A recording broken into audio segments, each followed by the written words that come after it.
Thank you, everybody, for coming out tonight. We'll go ahead and begin. My name is Chad Campbell. I'm the current president of the Democratic Alliance for Action, Santa Clarita's Democratic Party Club of Record since 1994. Tonight, you're going to hear from a group of local candidates who are running to represent you in positions throughout our valley. All of the candidates you are going to hear from tonight have earned the endorsement of our local Santa Clarita Valley Democratic Party. Each of these candidates has risen to the challenge of running for office, and with the current shelter-at-home guidelines, this has been one of the most difficult election seasons we've ever had. I'm extremely grateful to all of them for answering this highest calling, to run for office and serve their community. So, if you, the viewer, want to learn more about any of our endorsed candidates or about the 2020 election in general, please visit our website at daa.org/election2020. And now it's my privilege to introduce to you Secretary of State Alex Padilla. Sir, you have the floor. All right, well, thank you, Chad, and good afternoon, good evening, everybody. Happy Sunday to you, and more specifically, happy E30. That's right, only 30 days left till Tuesday, November 3rd. Follow me here. We're not calling Tuesday, November 3rd Election Day anymore, but Tuesday, November 3rd is simply the last day to vote. Because as you've heard it all before, I'm sure you're all on message. We're encouraging people to vote early. I'll go through the quick options of how people can cast their ballot, but whether it's by mail or in person, we don't want people waiting until the last day, even though they can. We want people to get that ballot in early this election cycle. Before I get into the nuts and bolts, just a quick thank you, not just to the candidates who are on here putting themselves out. I've been a candidate many times over the last 20 years. I know what it takes, but especially to all the volunteers, all the organizers that are working differently this year, but still doing the utmost important GOTV. So here's what we all need to know, both as voters and as activists and organizers and volunteers.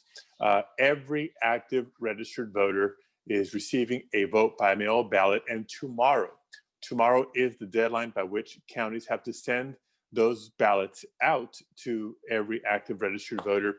In some instances, counties have started doing it early. I've gotten reports already within LA County that voters are receiving their ballots. So if you hear that, don't be surprised, don't be shocked. It's happening, it's live. People are voting now. Of course, when we receive our ballots, we have different options for how to return those ballots. By mail, I still think is a reliable option. I know the post office has been in the news of late, but you can return it by mail. And in California, thanks to the legislature and Governor Newsom, return postage is prepaid, so we don't even need to scramble for stamps. If voters prefer, as you're driving around town, you'll probably see some of the drop boxes are being installed or have been installed. You can deliver your ballot to any secure ballot drop box between now and Tuesday, November 3rd. Or, as many people do, you can drop your ballot off at any in-person voting location. So multiple options for how to return your ballot, but it starts with every active registered voter receiving their ballot by mail. Vote from the comfort and safety of your own home and make sure to get it in. Keep in mind two things. Number one, if you mail your ballot back, it must be postmarked on or before Election Day.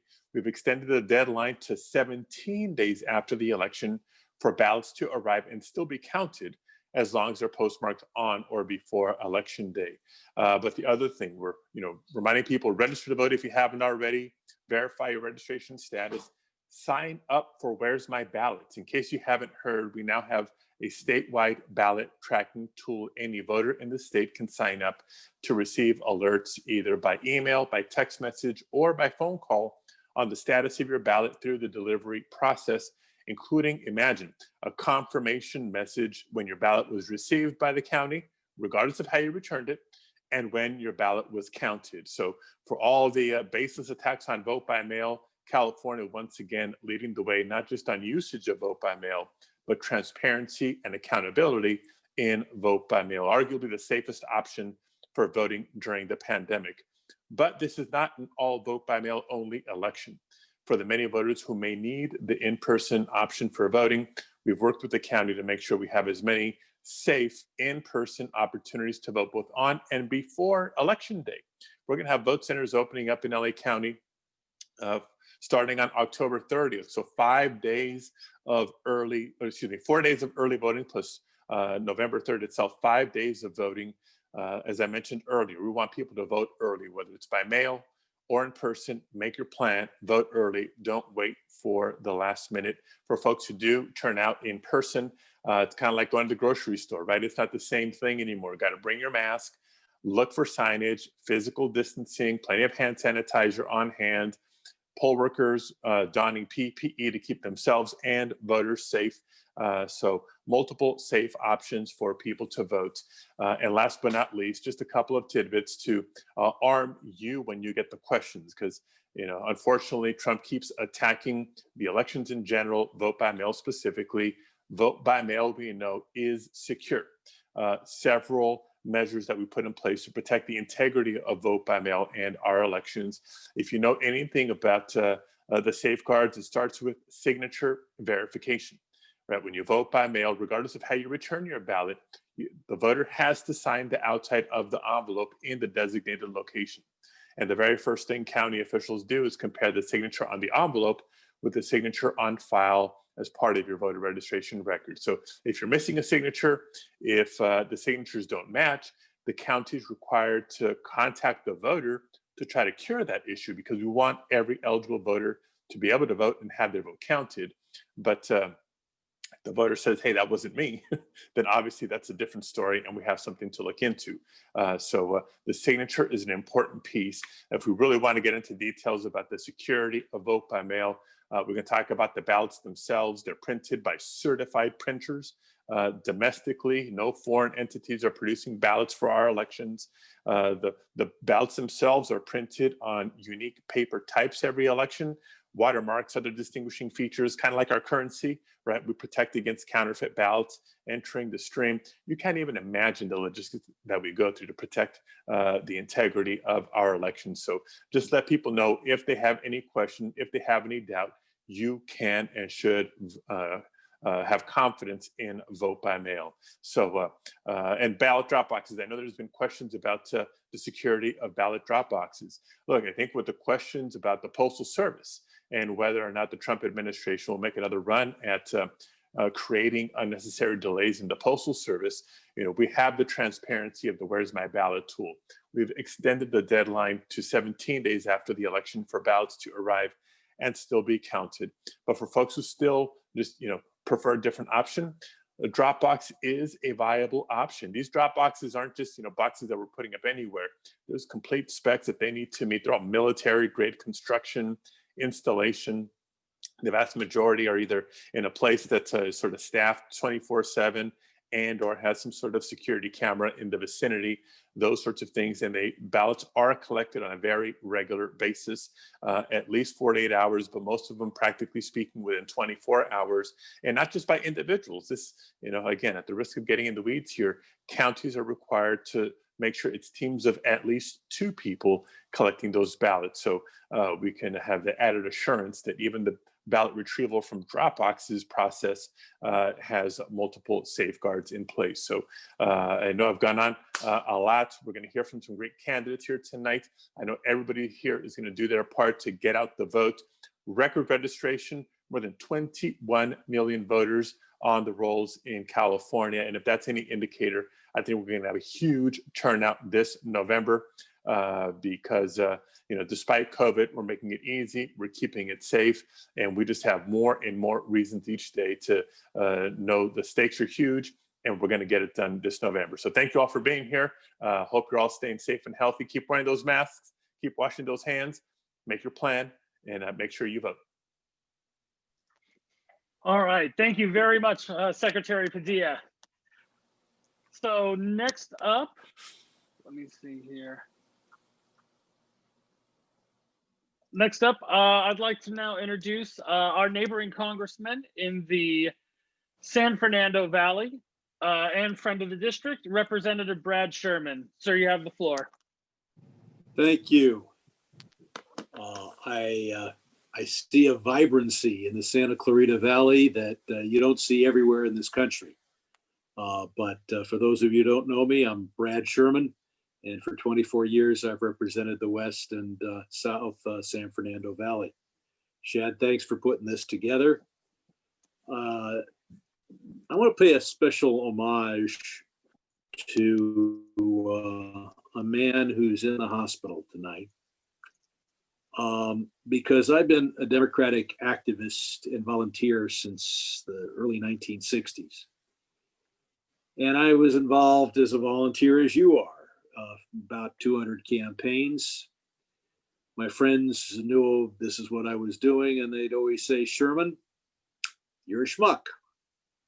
Why are you wasting your time being a political volunteer? And they'd always use the same phrase. It doesn't matter who gets elected, they're all the same.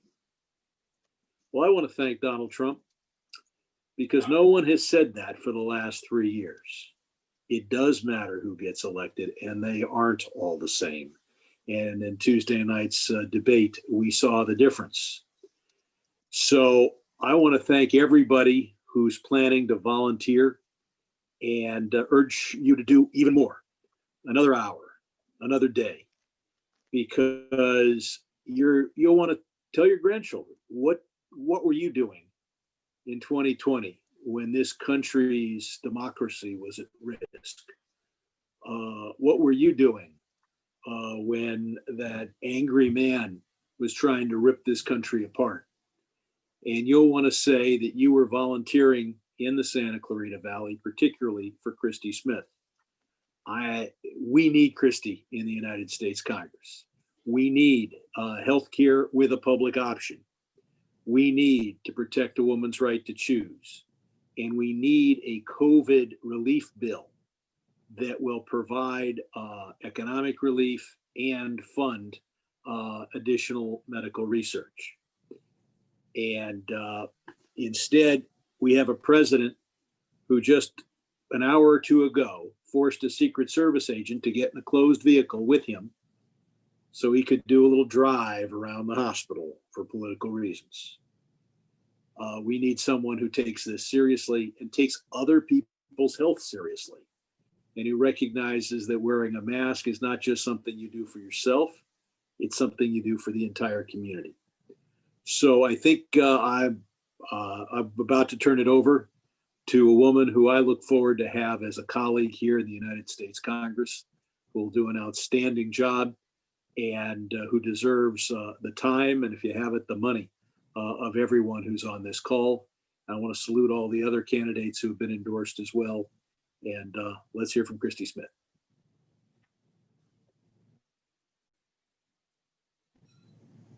Sorry about that. iPad decided it was going to answer a phone call. Thank you so much, Congressman Sherman. And to everyone joining us today, I would just love to acknowledge Congressman Sherman for his tremendous efforts. He has been such a friend to us all, to this district.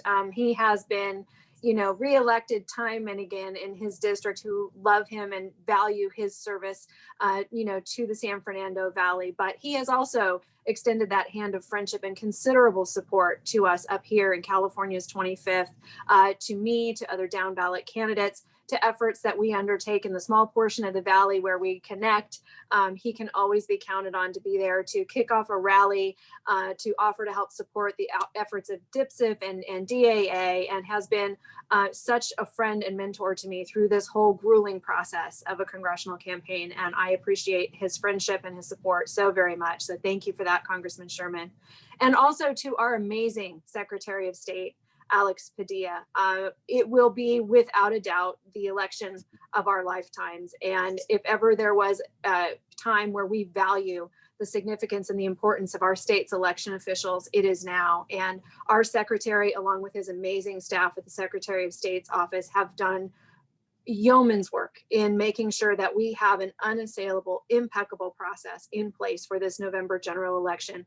Everything from the safety and security of the vote by mail ballots, as he has detailed, to vote locations, to being in touch with every county, to making sure he's out on television with advertisements, assuring our voters how secure the process is, the ballot tracking. They have left no detail unattended to in this very, very important election. And I am so grateful for his leadership, not only for our state, which has been tremendous, but Alex Padilla has been a national leader on expanding the voting franchise and on voting security and making sure that our electorate feels that they're participating in a process that they can count on. So we appreciate his stewardship of this really important election. Many of you know me, so I will spare you the stump speech, but here we are. We are at the magic hour. We are in the final few days of this campaign, the month that is now election month. We're no longer going to think of this, traditionally as one election day, but people have ballots in hand now and they are voting. And so as activists, our goal is to make sure that we empower everyone who wants to use that ballot, that they've got the knowledge, the tools, the equipment that they need to be a voter and to engage in this process. I know so many of you have already done that very important work on behalf of our campaign. I would encourage you, for whatever extra hours you have in your day going forward, we have all of these other amazing down ballot candidates that you're going to hear from today. Everything from our water boards to our school boards, our city council, all of those races matter because those are where the decisions that are made affect our daily lives in the most significant way. So please do extend to them some of your time and your kindness as well. But the most important thing is let's get people to vote. There has never been a more important election in our lifetime. There has never been a time where I am out talking to voters and they feel more compelled for whatever reason to be a voter than now. And, importantly, think back, so many of us were together on election night of 2016. And what a massive, heartsick, disappointing night that was.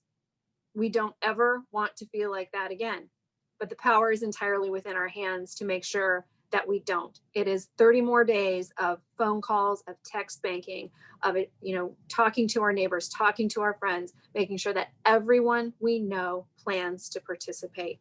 And we've got the knowledge and the power to help them do that. So my team, Elliot from my team, I believe is on and can extend details on how you can continue to participate with us. But thank you for your warmth, your positivity, for being activists, and for sticking with us for the next 30 days. I think it's going to be well worth it come November 4th. So thank you all so much. Okay, thank you, Christy, and thank you, Secretary Padilla and Representative Sherman.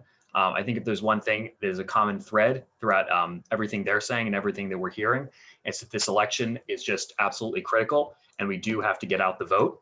And I'm putting a link in our chat here for our events coming up, for our Get Out the Vote, for our text banking, or for our phone banking, and for our friend banking, for all of you folks in the district. I know some of you have done that before, and this is just an absolutely excellent opportunity for us to reach out to everyone we can, make sure they are sending in their ballots, make sure they're filling it out for all these great candidates and for Christy before they send it in. So on that form that's being put in the chat, you'll be able to just put in your info so we know who you are. And then you'll see each of our weekends of action, each of the things we're doing. We are going every Saturday, figure out when you can come on Saturdays, on Sundays, throughout the week, and on election day itself. Those are the most important times. We have to be pushing hard, making sure every last ballot is turned in. We have to be working through any voter protection issues that people have. Hopefully those are minimal, but of course they will come up, and it's up to us in a lot of cases to solve them, to put people in contact with the registrar to get a new ballot, to let them know where their nearest drop box is. And all of your work in putting that together and having conversations with those folks on the phone and talking to your friends and helping them cast their ballots are going to be critical. So fill out as much as you can. We just have a few weeks left. People are already voting. I've already voted. I dropped my ballot off at a drop box last night, and we have to make sure that everyone is able to do the same. So thank you all so much for what you've done so far, and please commit everything you can for these next couple of weeks to come, because it's just going to be so important. Thank you, Chad. Thank you, everyone. All right, thank you, Elliot. Let me go ahead and pull. There we go. All right, yeah, thank you, Elliot. So I'm going to go ahead and also drop some information here. This is in addition to the volunteer link that you see in the chat right now. I'm going to go ahead and put a link to Christy's website as well. You can go there for additional information about her campaign. Hold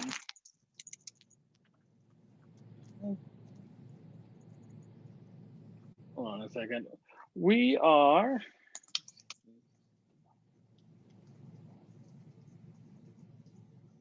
So right now we're going to shuffle the order just a little bit as we kind of work out a little bit of a technical detail.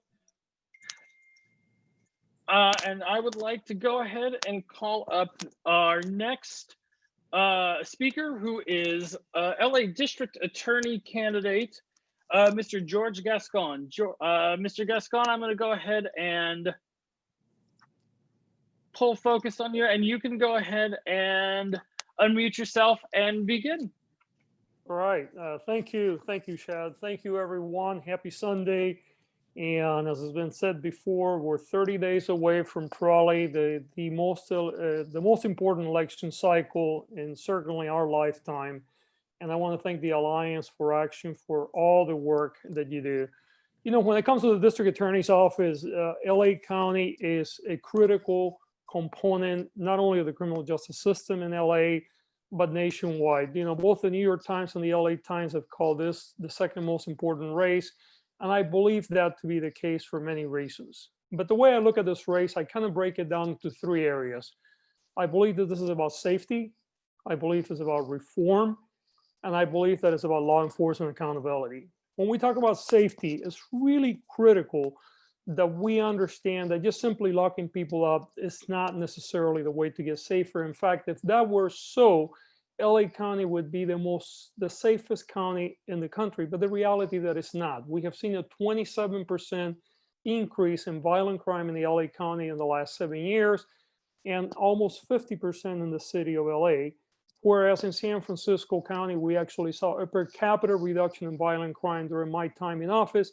And a lot of that had to do with the way that we approach the work, understanding that driving the right level of intervention is often going to provide better results than just simply locking people up.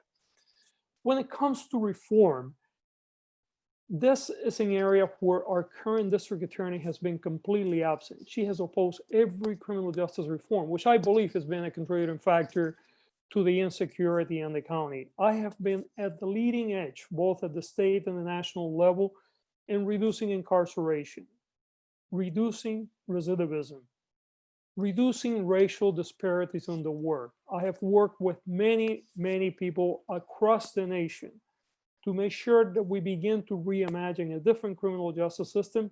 And I did so before it was popular. Often, many people in the progressive prosecutor movement call me the godfather of progressive prosecutor. And the reason for that was because when I became a prosecutor in 2011 in San Francisco, I went at it with a very clear goal. I wanted to apply my experience of nearly 30 years in policing, including LAPD and chief of police in 2 separate cities.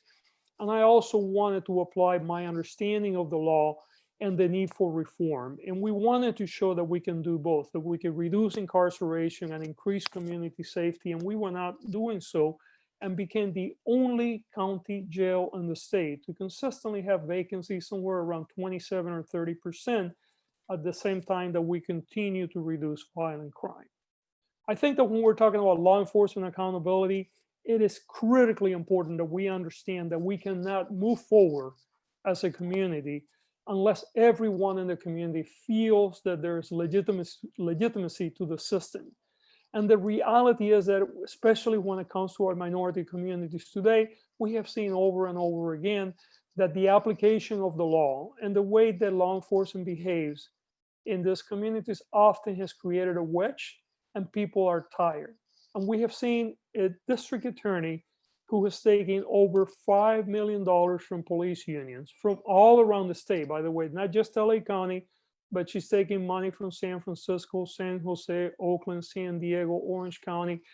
And the reason why they're giving her money is because they know that she will look the other way. She has opposed every single accountability measure that has come up, including most recently just a simple one saying if an officer gets fired from his or her job, they should not be able to be a police officer anywhere else in the state. And that is the reason why she gets so much money from law enforcement. The reality is that we're all better when we support good policing and when we hold accountable policing when they do things that are wrong.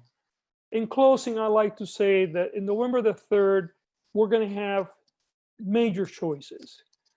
When it comes to LA, we want to know, how are we going to define our future? Where do we want to go as a county? Much like we're looking at the national races and looking at where do we want to go as a nation, I think it's really important that we realize that this is a race for district attorney that will have a tremendous impact for many years to come here in LA County, in the rest of the state, and I believe the nation, because we should be a national leader. Again, I want to thank you all for your time. For those of you that may be interested in supporting me, please, we need phone banking, we need text banking. We're looking for people that are willing to do relational organizing. You can go into my website, which is posted there on the side. But above all, please vote. And if I can have your support, I will be most honored. And thank you for the endorsement. You all have a wonderful Sunday. All right. Thank you so much, Mr. Gascon. All right. Next up, we have our state Senate candidate, Kip Muller, who is gonna speak to us now. You have the floor, sir. Sounds good. Thank you for that Freudian slip. I appreciate it. What's up, everybody? Kip Muller here. Thank you. Let me just start with DAA. You guys are doing such a phenomenal job. Chad, thank you for putting this together. Thank you to all our wonderful speakers, Secretary Padilla, for your hard work protecting our constitutional fundamental right to vote. And thank you to Representative Sherman for being here and speaking with us, to Mr. Gascon, and thank you, Assemblywoman, soon to be Congresswoman Christy Smith, for leading our movement here in the Santa Clarita Valley. I'll also spare you the stump speech. You've heard me before, I think, but real quick, if there's people here who happen to have not met me before or heard me, I'm running for State Senate District 21. I worked for President Obama's Department of Justice, and I am a workers' rights and pro bono asylum attorney. I'm sorry I missed the rally, by the way, today. It looked like it was great and a lot of fun. But Congressman Sherman spoke to the vibrancy in the Santa Clarita Valley. And let me just echo that. I wasn't there, but I am really feeling that right now. I am feeling like we are ready to go and we are fired up. And I think that's deniable. And I'm loving that momentum that we're feeling here. It's some combination of excitement and then some nervous energy, certainly. I'm sure some of you, like me, are losing a little bit of sleep here and there, just thinking about the stakes this November. And for good reason. The stakes could not be higher. And so all I would say is I hope you're translating that energy, whether it's the nervous energy or the excitement, into activism. Don't let fear slow you down. Don't let anxiety slow you down. Let it fuel you. Let it make you all the more motivated. And since ballots are in mailboxes starting now, we all as candidates don't know which day or which week it will be, is going to be the day when the most people send their ballots back. So every single day from this moment through November 3rd is an election day, right? And so volunteering as much as you can from now through November 3rd is critical. I would recommend that everybody look at your calendars, go on your iCal or whatever you got, and take a look at your calendar, start blocking off times in your days from here through November 3rd where you can commit to something. If it's texting, if it's making calls, if it's postcards, whatever it is, whatever floats your boat and you prefer, but set time aside now. Just go ahead and do it and make yourself commit those hours to changing our area for the better. So, and then the only other thing I would mention is get people to vote. We all, all of us are here doing this. We're obviously very engaged in our elections, but we all know people, myself included, who are sort of vaguely annoyed and displeased with the Trump administration, but maybe don't have plans to get that engaged, and also might even forget to send in their ballots. Text those people once, twice, 3 times. Hey, did you send your ballot in? Just bug them. You got to bug people. We all have to be bugging people because there's so much at stake. And as Christy mentioned earlier, we don't get to go back like in 2016. We don't get to go back. We don't get to go back to this time and do it twice. We only get this one time this month right now. So it's on us. All of us have a duty to reach out to those friends that are a little less engaged and make sure they're more engaged than they otherwise would be. And the last thing I'll say is make sure everyone knows that every seat matters. I'm seeing some of our other candidates on this call, and I'm so excited to hear from them. And every seat everyone's running for matters immensely. And Democrats were a little late to learn that. In 2010, we lost a lot of seats around the country because we were lulled to sleep. We were really proud of ourselves for getting Barack Obama elected, and it was great. And we fell asleep at the wheel, and Republicans swept seats across this country. We never let that happen again. And that includes in election years, presidential election years. We make sure every seat we're fighting for. So thank you to everyone who's running. Thank you to everyone who's here. I'm fired up. I hope you're fired up too. Let's give it everything we've got, and let's change the world anew. Thank you, guys. Thank you, Kip. All right. Next up, let me go to, I'd like to introduce, and let me see if I can find him in here. David Berger. Ah, there we go. I would like to introduce David Berger, Berger. Sorry, I have one small line of icons, and I got to find everybody in there as I switch people around. So you have the floor, sir. Thank you, Chad. Thank you to all your distinguished speakers who greeted us today. And I was so impressed with Mr. Gascon's background, I thought I have to have one of my own. Let me start off. My name is David Berger. I'm candidate for Judge of the Superior Court for office number 80. And the background, that's where I come from. I'm from England originally. I'm an immigrant, and I studied law in England, and I studied law here. I've been with the District Attorney's Office for 24 years. I currently prosecute the cases that involve the most vulnerable of victims, the elder abuse cases, child sex molestation cases, stalking, domestic violence, hate crimes, the stuff that matters. Mr. Gascon talked about we can't send everyone to prison, and I have to agree with him.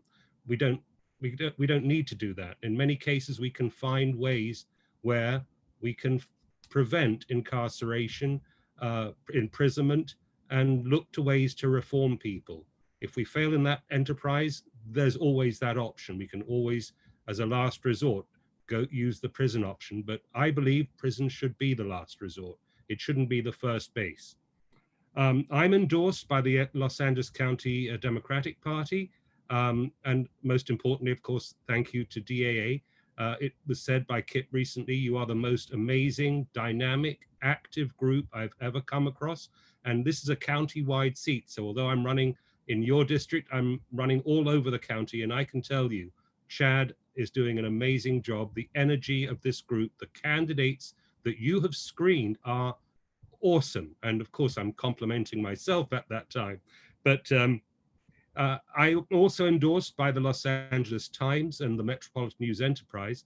And the endorsements matter, not only because you know political affiliation, but also the kind of people who have judged the candidates, who know a little bit about them. It's an in-depth process.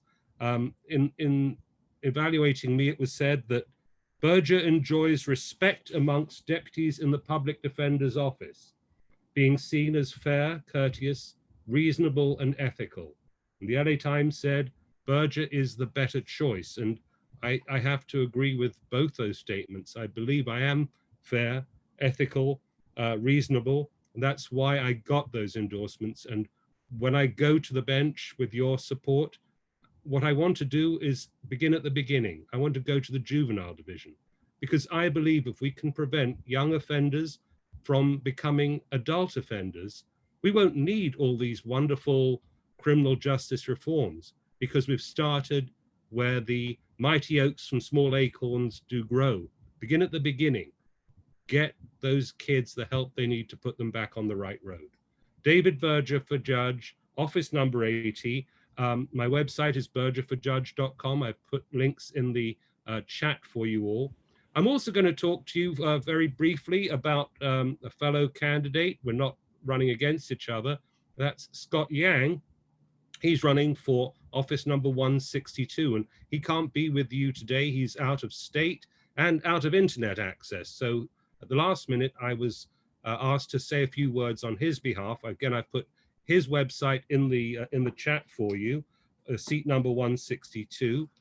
Scott is an immigrant. He's One of the people that came on the boat from Vietnam arrived as a child somewhere in the Midwest on Valentine's Day. It was a cold reception to the United States for someone looking to build a better life. But thanks to his parents, that's what happened. They both worked multiple jobs, menial jobs, just to keep food on the table and to get their children educated. And they did a great job with Scott. He studied law at Loyola Law School, and he also joined the district attorney's office. And he's a local. He's one of your people up in the AV, in fact, where he worked for 12 years, I think it was, and most recently handled that dreadful case involving the two, I can't use the right word, people, let's say, who tortured their infant child to death because he was gay. That's hard work. It's important work. But Scott has the respect of both sides of council table for the quality of the work that he does. That's why he received endorsements from not only DAA, but from the County Democratic Party, the County Federation of Labor, really all the ones that count. I know that he, like me, are deeply appreciative of your support and taking the time to hear from us. People don't know enough about the people running for judge, and it's important that you help them to make that decision. When people ask you which way you're voting, please remember the judges and remember the trio that DAA have screened and evaluated. Excellent candidates. Thank you for your time and thank you for your support. Be safe, everyone. Thank you. All right. Next up, I'm going to introduce our city council candidates, starting with Kelvin Driscoll. Let me find. Oh, did I lose Kelvin? No. Where are you? I'm here, Chad. Oh, there you are. All right. Let me. Do you want me to talk about myself, or you want me to talk about? You want me to talk about myself first, or you want me to take on Steve first? Go ahead and however you feel led. Okay, you got it. You got it. Well, good evening. Is it evening yet? We're right there almost. Hello to everyone who's on the call today. I do have the honor of talking about my friend, Steve Morgan, who is also running for judge. And David gave us some great talking points. You know, I've had lots of conversations with Steve, and, you know, I can't think of a time more than now when we really have to be conscious about our criminal justice system and those leaders that we put in positions of power. And as you've heard, oftentimes, by the time we get to those judges, it's kind of a Minnie Mouse or Mickey Mouse game, or, you know, we're just kind of guessing. And I think now is the time to really take the task before us seriously. And as I think about Steve and what I look for in a judge, I think of Steve's history. You heard President Obama say when he nominated Justice now Sonia Sotomayor to the bench, that she would bring the fullness of her experiences to her jurisprudence. And I think the same thing about my friend Steve, from his work with Habitat for Humanity, being a criminal defense attorney, serving 2 tours in Iraq, being a law professor and in the classroom and providing pro bono legal services to veterans. I know that Steve will bring the fullness of his experiences to his time on that bench. And so, of course, he was determined to be well qualified by the Los Angeles County Bar Association, the LA Times, and Steve enjoys countless numbers of endorsements from the Los Angeles County Democratic Party to the Los Angeles County Federation of Labor, and more than 35 judges already. So as you've heard before, as you're talking to voters, as you're talking to friends and family during this time, talk to them about who you're voting for those judges on the bench. It will be important as we move forward on critical conversations around racial equity and justice equity across our county. So I'm honored to give Steve another nod, and we'll now move on to another important race. Undoubtedly, our city council is on the ballot. I am heartened by the conversations that we've had with voters as we're phone banking. And I have to tell you that, you know, now more than ever, the impact of this pandemic is front and center. You know, so often we're hearing stories from voters about how they haven't even had a chance yet to look into their city council candidates because they're providing daycare or they're doing homework or they're just handling the day-to-day challenges that come along with a once in 100-year pandemic. And so to my fellow candidates and to those who are listening in tonight, just want to say, take a little bit of extra time to pay attention to those down ballot races. City council will undoubtedly impact our lives very quickly, faster than anything that we would see in Washington or Sacramento. And before this council, there are some significant challenges. Our response to the pandemic, certainly how we address our issues and our challenges around homelessness and housing affordability. We will have to reckon, just like other cities across this country, with racial justice and racial equity.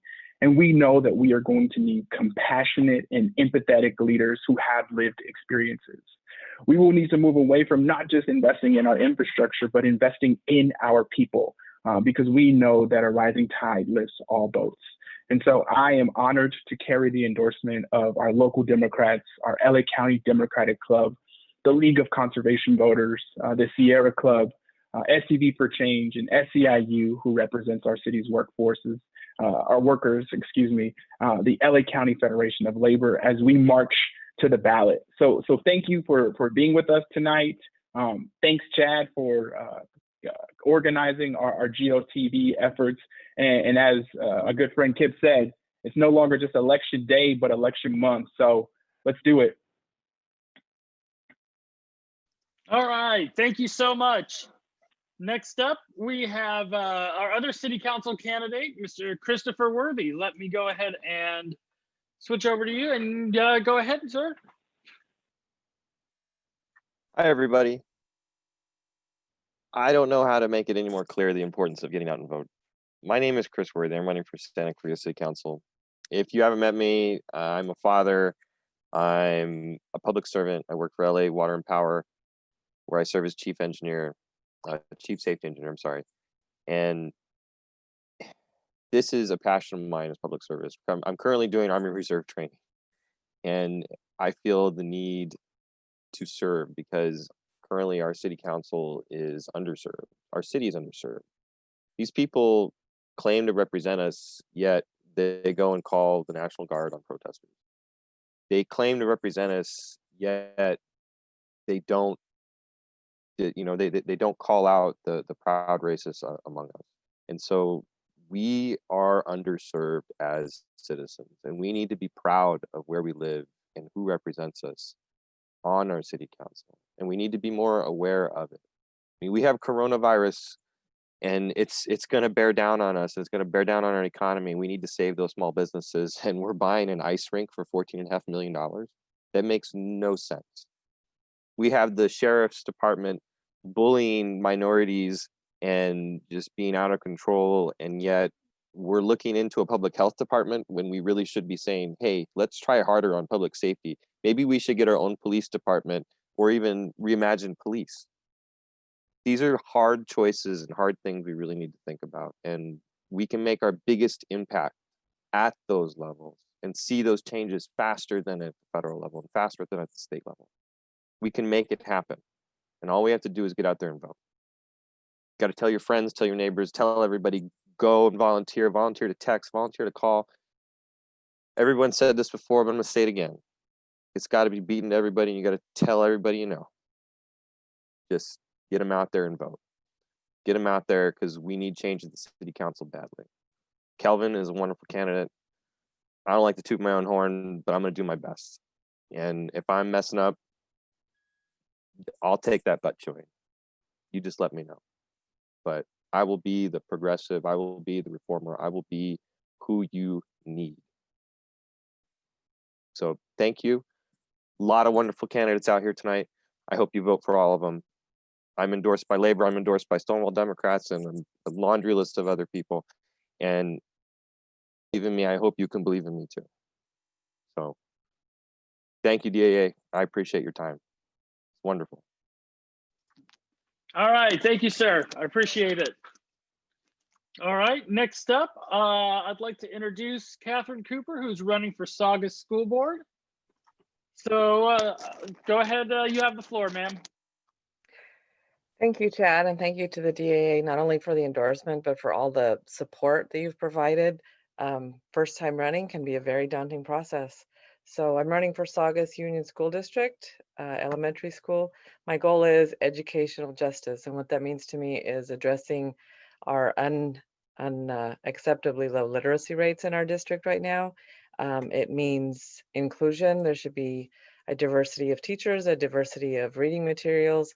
Every child deserves their best chance. And I think the biggest changes that we can make for our society and for the world need to start at the youngest level so that they can learn right the first time and not have to relearn later. So I appreciate your support and I will appreciate your vote. Thank you. All right, thank you so much. Next up, we have our, oh, hold on a minute.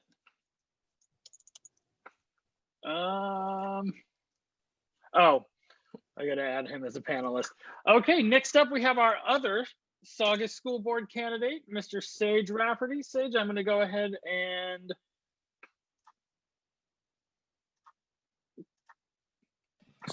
you have the floor, sir. Hello, everybody. My name is Sage Rafferty. I'm a candidate for Saugus School Board in Trustee Area 4. That's the trustee area right next to Trustee Area 3 where Catherine is running. So I am, some of you know me and some of you may be meeting me for the first time, but I'm a veteran. I was in the U.S. Army for almost 9 years. I was deployed with the 10th Mountain Division to Afghanistan in 2013. I retired from the Army as a captain. And I moved here to wonderful Santa Clarita, and I wanted to continue to serve. So I decided, I was talking to Dave Barlavi and Chris Trunke and others, and I thought this was an area where I can really do some good for the community and I can serve. So I stepped up and I ran for this seat. One of the things I think that's so important for this seat in particular is that Catherine and I have opponents that, are really not serious about COVID. One of the things I think that's really been brought to the forefront are school boards. So school board races are just so important. If we open up schools before we're ready, it could cause a public health crisis in Santa Clarita. And we cannot have people on our school boards who do not take COVID seriously. And I just encourage all of you to please vote all the way down the ballot, not just for president, but, and by the way, this time the ballot is actually flipped. So if you're in my district, you'll see city council and then you'll see my race. And the same thing in all the other districts. So, it's so important not to ignore all the down ballot races. Please vote in those races. So my three top issues are full funding of education. Saugus School Board Saugus Union School District is one of the lowest funded school districts in LA County. And we need more money and we need to be able to fight for more money for a school district. The second one is student achievement. We need to close that student achievement gap, especially for all of our students to make sure that they can succeed. And the third one is school safety. And that includes COVID-19. We need to take it seriously. We need to take COVID-19 seriously. So thank you, everybody. Please go to my website, which is sageforsaugus.com, and follow me on Twitter at Sage Rafferty and on Facebook at Sage for Saugus. Thank you. All right, thank you so much, Sage. Next up, I'd like to introduce Elisa Williams, who is running for Hart School District 1. Is that right? Let me make sure I got that right. Yes. Hart School District Trustee Area 1. So go ahead. Oh, there we go. Go ahead. You have the floor now. Awesome. Thanks, Chad. And hello, everybody, and welcome. And thank you so much for jumping on today and taking the time to hear all of your candidates give a quick talk about ourselves. We really appreciate that you guys show up. And thanks to Chad and the DAA as well for throwing this bash and supporting us completely from beginning to end so far. You guys have been amazing. My name is Elisa Williams, and I'm running for a seat on the Hart School District Board of Trustees, Area 1. So Castaic, Valverde, Tesoro, West Hills, basically anything north and west of McBean, that is my area. I am a teacher and a parent. I have a sophomore at Castaic High School. So I am completely vested in the school board and what that means for our students and our teachers and our staff. My main issues, boy, there are many, but my main issues is racial and educational equity. We need to update our curriculum so our students can see themselves reflected in their education and can actually function outside of the Santa Clarita Valley. At some point, they are going to have to go out into the real world and have real conversations. And we need to update our curriculum to reflect that. I'm also a big proponent for mental health and physical safety, not only for our students, but also for the teachers and the staff. Like Sage was saying, we need people who, yes, want our kids in school, but also, yes, believe that COVID is real and, you know, aren't going to rush the schools open just because that's what they want. We need to make sure that everybody is safe, that everybody's families are safe, that our children, our teachers, our staff, and all of their families are safe before we rush into getting back to school. And we need to make sure that we have the mental health resources in place to deal with everything that we've all been going through this time at home, because it's been a stressor for everybody, and we're all going to need some sort of, you know, help or somewhere to go to talk things out. So I'm a big proponent for that. And the other issue that I'm very vested in as well is addressing the substance abuse on campuses and at schools. And I don't think there's one school inside or outside of this valley that can say that they don't have a substance abuse problem to some extent. And it is imperative that we address this head on and that we not sweep it under the rug and hope somebody else deals with it, because it's a problem. It's a real problem. And I want to get in there and bring it to light and make sure that we are looking at it. We cannot let this go by. These are our children. So those are my three main issues. Again, thank you guys so much for showing up today. Thank you for the DAA for throwing this thing. I'm super excited to get to work. I'm super excited to get on that board and make my voice heard and make everybody's voice heard. I need to speak up and advocate for everybody. And I am here. I am ready. I am willing. Let's go, guys. Get out and vote. Thank you. All right. Thank you so much, Elisa. Next up, Thanks, we Jack. have James Webb running for Hart District 4. Go. So you have the floor, sir. Good afternoon. Chad, thank you so much for hosting this virtual rally. Also, thank you to all the other candidates and all of the time that you're putting in running. I am James Webb, and I'm running for Trustee Area 4 for the William S. Hart Union High School District Board of Trustees. Trustee Area 4 covers the Canyon Country and part of Saugus area. It also goes up Sierra Highway and Soledad Canyon to include the areas north of the 14 freeway and also the parts of Mint Canyon and Sand Canyon. I have been a teacher for over 25 years. I taught in the Hart District at both Saugus High School and West Ranch High School, in addition to serving as an administrator and as a district director for the Hart District's induction program for teachers and administrators. My main goal is having people understand that we can't pretend that things in the Hart District haven't changed. We have a number of families who've moved into our valley who are clearly not represented. We have over 50 languages spoken in the valley that require us as a school board to be responsive to their needs. So as such, what I am really hoping to see is that we empower equity for all stakeholders who are at the Hart District, both within and outside the schools. And so my main vision is to see how do we work together to provide a multicultural aspect to the curriculum, including literature, history, science, the arts. We need to provide programs for all students to see the lens of their own existence.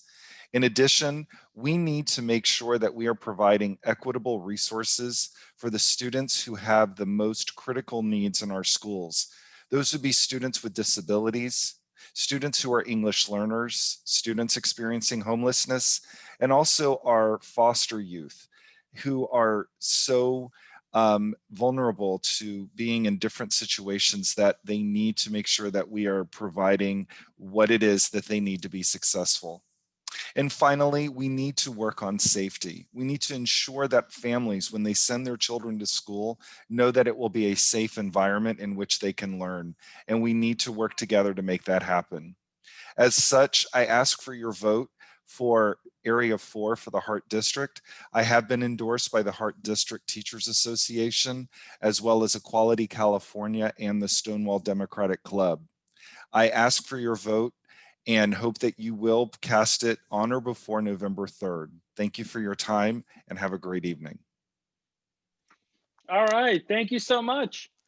Next up, I'd like to introduce Dr. Adele Alonso, who's running for College of the Canyons District Board. So go ahead. Thank you, Chad. Hello, I'm Adele Alonso. I arrived to the United States as a political refugee, not knowing a word of English, but a product and grateful to the American educational system. I am now running for a second term on the Santa Clarita Community College District Board of Trustees. I want you to know that I always put the needs of students first. I respect our faculty and staff, think critically, and make decisions about expenditures with a sense of responsibility for taxpayers' hard-earned money. This means I have the courage on the board to vote no on administrative salary increases, knowing other employee groups at the college earn much less. I take campus safety and accessibility for the disabled very seriously and demand that monies be spent as close to students' learning and student services as possible, instead of on fancy offices. My number one priority is and will continue to be student access, true equity, and success.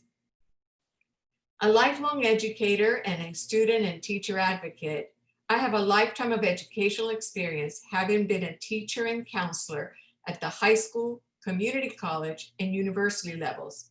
And I spent the last 16 years of my career as a professor and academic counselor at COC, where I loved my diverse students of all ages and still keep in touch with many of them because I respected their educational journey and I'm so proud of their accomplishments. At COC, I was elected by the faculty and served 2 terms as their academic senate president. I understand the budget development process at the college, all the educational programs, the career technical training opportunities we offer, as well as the contributions of the college to both the educational and economic development of our community.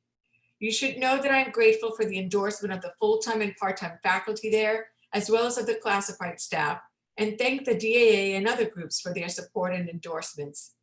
I invite you to visit my website at adelealonso.com to learn more about me. Please tell your friends about me, Jerry and Sebastian, also running for COC board. I ask that you vote for me to serve a second term on the COC Governing Board of Trustees for Area 2. Thank you all, and muchísimas gracias. All right. Thank you so much, Dr. Alonso. Next up, we have our next COC board candidate who's running for Trustee Area 3, Sebastian Cáceres. So I'm going to go ahead and switch you over, and you have the floor, sir. Thank you, Chad. Thank you to all of our other candidates. Thank you to Adele Alonso. It's been one of my #1 supporters. My name is Sebastian Cáceres. I'm a lifelong resident of Santa Clarita. This is my hometown. I grew up here, but I have a family, a history of Puerto Rican veterans who actually lived in Hawaii, interestingly enough. And my father's side were marchers in La Huelga with Cesar Chavez. And I always had this idea of service and of giving back to others in the marginalized, and that stuck with me from a young age. I started becoming a student advocate at Saugus High School when I was 15, 16 years old, and I continued that leadership onto COC, where I was overwhelmingly elected and one of the most unprecedented, if not the most unprecedented student voter turnouts to serve as the Associated Student Government President for COC, presiding over a near $1 million budget, critical services, advocacy committees, and all kinds of factors. And I saw our school board and I served as the student voice on the school board, and I thought it was clear that the people who were representing us were not fighting for our students, we're not fighting for our educators, we're not fighting for our teachers and staff. And so I, the student government president, decided to challenge them myself with the endorsements of the California Teachers Association, the COC faculty, part-time faculty, every employee organization. The first time ever that we've actually had official voices of the student body endorse our campaign. And if I were to win, I would be one of the youngest, if not the youngest elected official in Santa Clarita history and the youngest trustee in the state of California for community colleges. I'm a passionate advocate. I'm not just a politico, but I've been someone who's organizing in the streets for racial justice in the community. And my candidacy was supported by the youth movement for change. And so this is very personal for me. Again, this is my hometown, and I am incredibly passionate and ready to serve the people of this city that built me and shaped me. On top of that, I obviously have priorities for equity and education, for campus safety, for ensuring quality instruction through COVID-19 disruptions, advocating on a statewide and federal basis to make sure that our students have the funding that they need, and highlighting these changing demographics of our education systems that we're serving. There are too many students that are sleeping in their cars. There are too many students going hungry. There are too many student populations that are seeing inequity rates, even at a community college. Even when tuition is free, our students are much more likely to be from a marginalized and struggling background. And that's why we have to have trustees and leaders in government that are strong and that are able to tackle the challenges at hand with grit and with passion and with a fresh perspective of the reality of our student body. I'd be very, very honored to have your vote and also your support. We're at the critical moment of our campaign, but I think that we got this. You can find out more about me at gossitisforcoc.com. You can sign up to volunteer, or you can make a donation. Thank you so much for your time. And, good luck to all the rest of the candidates. Let's make it blue all the way down ballot and federal, statewide, et cetera. So good luck, everybody, and thank you so much. All right, thank you, Sebastian. Next up, we have our last COC candidate, who is running in trustee area 4, Jerry Danielson. Jerry, go ahead, and you have the floor, sir. Well, thank you, and hello, everybody, and thank you all for being here. My name is Jerry Danielson. I'm a candidate for the College of the Canyons Board of Trustees. District area number 4 is Canyon Country, parts of Saugus, and parts of Newhall. I'm a graduate of Hart High School, College of the Canyons, and California Institute of the Arts. I'm a small business owner and experienced educator. I'm honored to have the endorsement of 2 sitting board members, the COC full and part-time teacher unions, the CTA, the DAA, LA County Democrats, and many, many more. My campaign for the Board of Trustees is inspired by my passion for what we want, what we need, and what we deserve at the college. We want the college to inspire achievement, improve transfer rates, be adaptable to our quickly changing times, and provide additional and better job training. We need careful, transparent oversight and management of taxpayer money, which is, after all, your money. We deserve an inclusive and equitable college that serves everyone, prioritizing teachers and learning, directing resources to those with the greatest need. The question isn't, are the students college ready, but rather, is the college student ready? All right, and as everybody said, this is election month. So we are pedal to the metal right now. Every day, someone is voting. So I respectfully ask for your support and help. You can go to my website, jerrydanielsonforcocboard.com. If you'd like to volunteer, we need a lot of help. You can donate. And of course, please vote early. And thank you for listening, and thank you for your time. All right, thank you so much, Jerry. Next up, we're going to move from school boards to water board. There we go.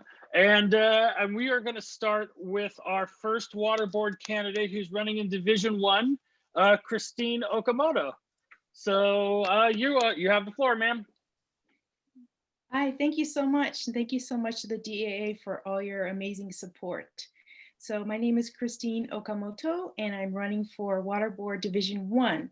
And if you live in my district, that is basically Valencia south of Newhall Ranch Road, and most of Newhall and Canyon Country. If you live in my district, I'll be on page 2 of your ballot, and I'll be right under the Christy Smith race. So after you vote for Christy Smith, please vote for me and for Beth Bronstein, who will be up next. You get 2 votes for water, and both of us are running together as a team. So I'm running because Santa Clarita deserves people on the water board who care about them, who care about the people, not the corporations and the developers. Santa Clarita deserves people on the water board who care about climate change and who see it as an urgent and real threat. 52% of our water is currently imported from the Sierra snow caps, which are melting. So it's not a sustainable option. Our groundwater is very much endangered. It's not enough. Trees are dying because the roots don't reach the water table. I'll double check. And the recharge areas are not being protected. So there are a lot of issues like that that really need to be addressed, that I really want to address on the water board. I want to bring the power of the people back to the water board. I want to bring the community into the water board. It's shocking to me how many people don't know that the water board exists. I'm out there campaigning and talking to people, and people are asking me, what's the water board? I get to vote for that. They don't know because it's hardly ever on the ballot, because the people on the water board are usually unchallenged. They usually don't have somebody running against them. So I want to bring awareness to the community. I want to bring the power back to the people and make a sustainable solution for our water going forward, so that our children and our grandchildren have safe water and sustainable water supply and affordable water. All of these things are governed by the water board. And so it really matters who's on the board. So please vote for water. The first 2 names on your ballot, if you live in my district, are going to be Beth Bronstein and Christine Okamoto. Please vote for both of us. We really care about you, the people. We really care about climate change. We really care about sustainability. We really care about the fact that 40% of our wells are closed currently due to contamination. These are major, major issues that affect all of us, because water is for all of us. So please vote for Christine Okamoto and Beth Bronstein for Water Division 1. Thank you so much. All right. Thank you, Christine. So next up, we have Beth Bronstein, who is also running for Division 1. Beth, you have the floor. Thank you, Chad, the DAA, and all of you here today. I want to thank all the candidates who have stepped up. It isn't as easy as it seems. Hey, Santa Clarita, this election isn't about me. It's about us. What kind of world we want to help create and which ideas we want to promote. The power is in your hands. You get to decide if you want to support candidates who believe in science, climate change, and basic human decency. Don't be fooled. The other side is counting on us not showing up, not voting, or at least not voting all the way across the ballot. But when Democrats vote, they win. Let's win. My name is Beth Bronstein, and I'm running with Christina Komodo for the Water Board in Division 1. Yes, you get to vote for both of us. As a mother of 5, I am very well aware of our water needs and our risks. I believe that clean, affordable water is a social justice issue. I will help protect our groundwaters and its recharge areas. I will help make decisions based on climate change, science, and common sense. I will be available to listen to your concerns because your concerns are my concerns. I believe that our water is our birthright and would love to bring as much awareness to this as possible, starting with our children. We have one Earth. There is no planet B. Let's vote and get it done. What are we waiting for? All right. All right. Thank you, Beth. Next up, we have Valerie Bradford, who is running for Water Board Division 2. So go ahead. You have the floor. Thank you, Chad. Hello, everyone. I'm Valerie Bradford. I'm running for District 2 Water Board. First of all, I'd like to say thank you to the DAA And thank you to you, our supporters. It is because of you that we have the courage to run, and it is because of you that we will win. So thank you very much. The question that I'm asked the most is, why am I running? And while I have several reasons for running and several things that I'd like to see happen on the water board, such as attention given to the more than 20,000 residents that we have here in Santa Clarita that live at or below the poverty level when it comes to rates and planning our water rates. One of the reasons that I'm running is that I would like to see, and I believe that our water board should reflect the community that we live in. And so I plan to bring responsible diversity to our water board. I want to, I'm sorry, lost my train of thought there. I believe that our water board should reflect our community. And while I may not have 20 years of water experience, neither did my incumbents when they started.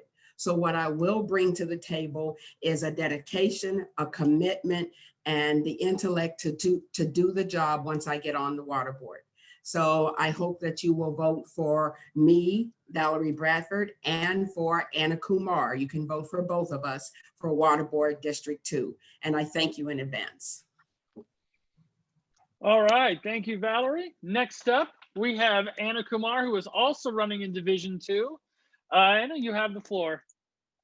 Everybody, thank you so much, everyone, for being here. I know there are other things that you could be doing. You are taking your time out of your evening with your families to support us. And as candidates, it's very, very much appreciated. Chad, I want to thank you for facilitating this meeting and all the work, exhaustive work you've done for us as candidates. It's very much appreciated. So as was said, my name is Anna Kumar. I'm running for Water District 2. We are very lucky in Santa Clarita that we get to vote our water board directors into office. In many places, they are actually appointed seats. So in this case, your vote gets a very big say. So what I believe is that we should leave our planet and people better than we found them. That's the main principle of why I am running for water board. So on the water board, what I'd like to do is fight for our water rights as citizens, the sustainability of our water, the purity of our water. There's only a finite amount of water. Let's protect it. Our natural resources should be precious to all of us. The science behind climate change should be very real to each and every one of us, not just for ourselves, but for future generations. I believe that our community deserves a board of directors full of people that truly cares about the community, the environment, the people that drink and bathe in that water. I would also like to see more transparency from our board and more community and youth involvement.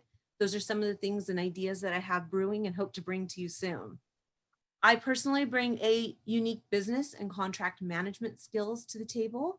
I've been in the insurance industry for many years, my entire career, in fact, first with contractors and small to medium business owners. Most recently, I protect the assets of everyday people like you and me. And what better asset to protect than our environment and our water? So as you've heard from some, and you're going to hear from a few more, there are 5 other very wonderful and dedicated women running alongside me in this race. We lovingly call ourselves the Water 6. If all 6 of us manage to win our seats, I'm pretty sure it will be the first time in the board's history that it will be overrun by a Democratic voice, which is super powerful for us as Democrats. So once again, I'm Anna Kumar. I'm bringing a fresh new perspective to the area, and I'm running for Water Board District 2 alongside Valerie Bradford, and we hope to both earn your votes. Thank you. All right, thank you, Anna. Next up, we have our last 2 candidates for the evening. First up is Stacy Fortner, who is running for Water Board Division 3. Stacy, are you there? I am. I'm going to turn off this background though, because it's distracting when you're speaking. So I'm going to turn that off. And I just wanted to say, Chad, thank you. I know that someone else that you've been getting lots of kudos throughout the night. But thank you, Barbara Cream. Thank you, Neighbor to Neighbor, for putting this all together. We so appreciate you and we so need you. We don't have the opportunity to get out and campaign in traditional ways because of COVID. And I just want to say Thank you guys so much for what you're doing for us candidates. I'm running for the water board. And as you know, the water board controls the cost of your water, the quality of your water, and the availability of your water. And I'm running against a client science denying Republican who is waiting for the next big rain to end our drought. Under the governance of this current board, 40% of our wells have been closed due to contaminants. And yet the suburban sprawl is unending. Ratepayers are asked to conserve while the floodgates are open to new developers. I think that voters from all parties are starting to realize that we need to start focusing on smarter development and smart development. And people are starting to notice that developers have gotten yes votes for so long that people's quality of life has been decreasing. Our wildlife is disappearing, the green space is disappearing, and the quality of our life depends on a healthy environment. So I believe that everyone has a natural born right to a cool drink of water, to walk down the street and breathe clean air, and see a tree or two. And so I just want to thank all of you activists and agitators that organize to mobilize for change. It's coming. Change is coming, and you're giving me an enormous amount of confidence as we head into November. Well, I guess as we head into the next week when we get our ballots. And thank you for believing in us, and thank you for not giving up. And please help us deliver safe, clean, affordable water to the family of Santa Clarita by voting for us, the Water 6. My website is electstacyfortner.com. You can read all of my issues and positions there.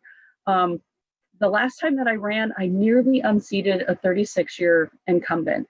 So every vote counts, and we need you. And so tell all your friends and neighbors, canvassing isn't an option for us this year. It's unfortunate, but we need you to tell all your friends and neighbors that this vote is so important because, you know, it's an election and the one with the most votes wins. So I appreciate you. I thank you. Chad, I'm going to give this back to you. And just remember, scvwater6.com and electstacyfortner.com. Thank you. All right. Thank you, Stacy. Next up, we have Kathy Armitage, who is also running in Division 3. Kathy, you have the floor. All right, so I'm Kathy Armitage, running in Division 3. First, I want to echo all the thank yous also to all the organizers for this great event.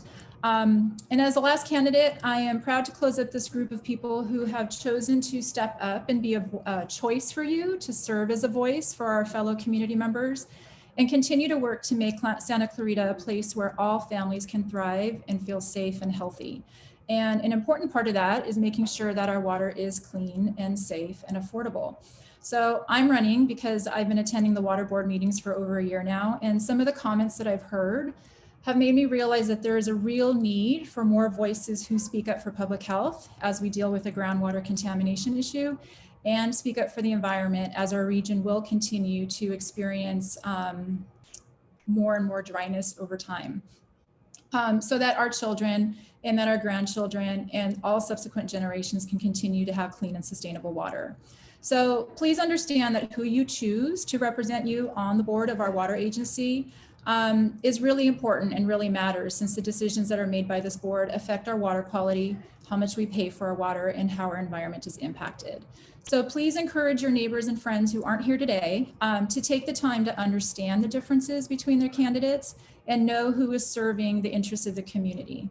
What I offer to you is someone who brings my experience from the field of public health, my education in sustainable natural resources and water systems technology, and the time that I've spent learning about our local issues at the water board meetings for over a year. And I'm really proud to say that I've earned the endorsement of the Sierra Club and the LA League of Conservation Voters, and many others as well that I'm really proud of that are listed on my website. So I will be the voice that is the reminder that in order to work towards sustainability, we need to use a balanced decision-making approach that gives equal consideration to our health and well-being, our environment, and our economics. You can learn much more about me and my issues at my website, which is votekathyrarmitage.com. And thank you again for joining us today. All right, thank you, Kathy. So before we close out tonight, I have one more candidate that I would like to mention. State Senator Henry Stern.